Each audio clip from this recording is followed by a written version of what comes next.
Right, let's have some sport now. And Ipswich Town will take on Arsenal in the semi-finals of the Carling Cup after a 1-0 victory over West Bromwich Albion last night. But if the win over that Premiership side was impressive, they've now got to raise their game even higher with matches not just against the Gunners, but Chelsea as well. Jim Rice explains.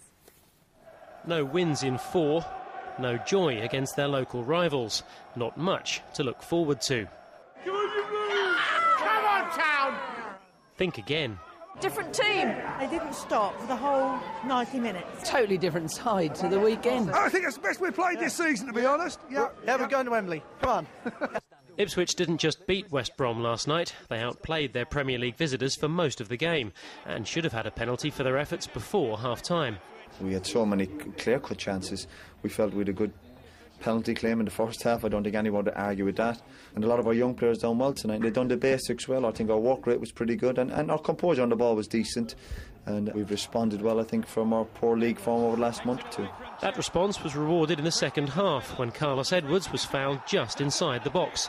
And Grant Ledbetter stepped up to put Town into the last 4 of the Carling Cup for the first time in a decade. It shows they have got the players who can perform on the big stage and really produce something really good. Kane got it right today. I'm pleased for the players and the supporters. Listen, it's been a frustrating time for everybody, but hopefully tonight anyway will put a smile on their faces. But we have to keep it on now going and come Saturday. It's going to be a busy couple of months for Roy Keane's men. A crowded Christmas programme followed by an FA Cup third round trip to Chelsea. And in the same week, the first leg of the Carling Cup semi-final at home to Arsenal.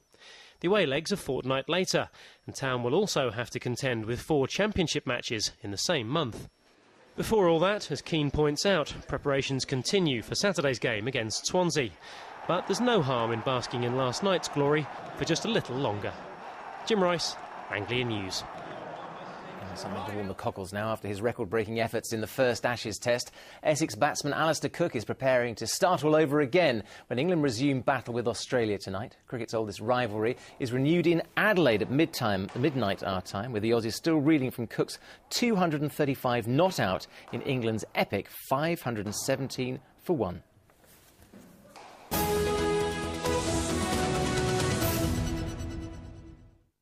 Now then, our farmers have certainly got it tough at the moment in this wintry weather, but tonight ITV's Fixers has a project that wants to help them out. Yeah, they're not offering to defrost their sprouts or dig up their spuds, but they want the rest of us to eat local. Tonight we meet a young agricultural student who's enlisted the help of a local celebrity chef to cut down our food miles by buying from nearby farms.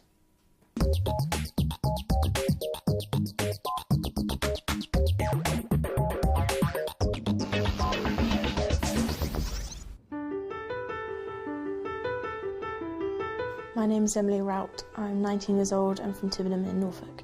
I'm studying agricultural management at degree level. I feel passionate about British agriculture. It's in my blood. I've grown up in it and it's something that I want to make a difference in. My IT Fixers project is to get people thinking about local food and supporting local farmers and reducing food miles at the same time. I feel that the British public have become quite complacent about their food and where it comes from. Even though a tremendous amount of food is produced in Norfolk, the majority will nonetheless be transported hundreds of miles to a huge distribution warehouse where it's then packaged and sent back here to the supermarkets, which we feel is really quite crazy. Let's go feed the goats. Quick, quick. The farming industry as a whole has been greatly affected in the past 10 years or so. The dairy industry, for instance, has been very badly hit. I just feel that it's important for the British public to get back in touch with British farmers and trying to support them a bit more. We hope that, that when William grows up that there's something that we can pass on to him should he wish to, but we're heavily reliant on people buying local, really.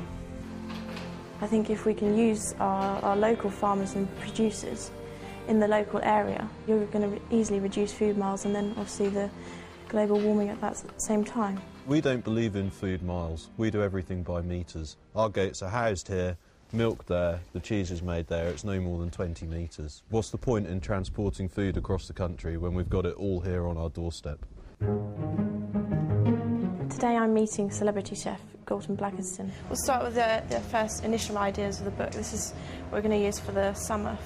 With ITV Fixers, I'm going to make a recipe book. The recipe book is going to be divided into the 4 seasons. Galton's agreed to help me put together some seasonal recipes. You're singing from the same hymn sheet as I do. Absolutely important. Regional, seasonal is the way forward.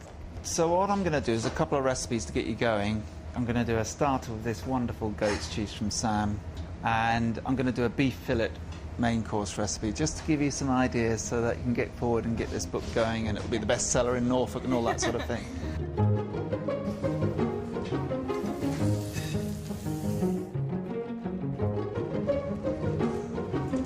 That's pretty good. The big thing is that actually, if you go and buy local from your little farm shop or whatever, it's probably cheaper than it is buying it from beautifully packaged in, you know, the supermarkets. We're still in the early stages of the book.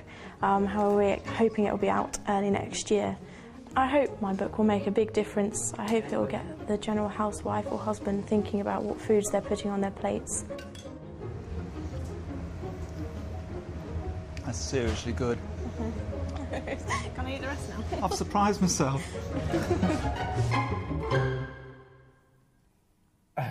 OK, we're all officially hungry now, aren't we? I'll have the goat's cheese, you can have the steak. Oh, that's very nice of you. Thank you very much. It's just never good, is it, seeing food on the programme? We just a dribbling presenter. It's not a nice thought. It's a great idea. Well done, Emily. And if you're interested in those recipes or Emily's book, visit itvfixers.com or call 01223 655515. That's a non-premium rates call, and your network operator rates will apply from a BT landline.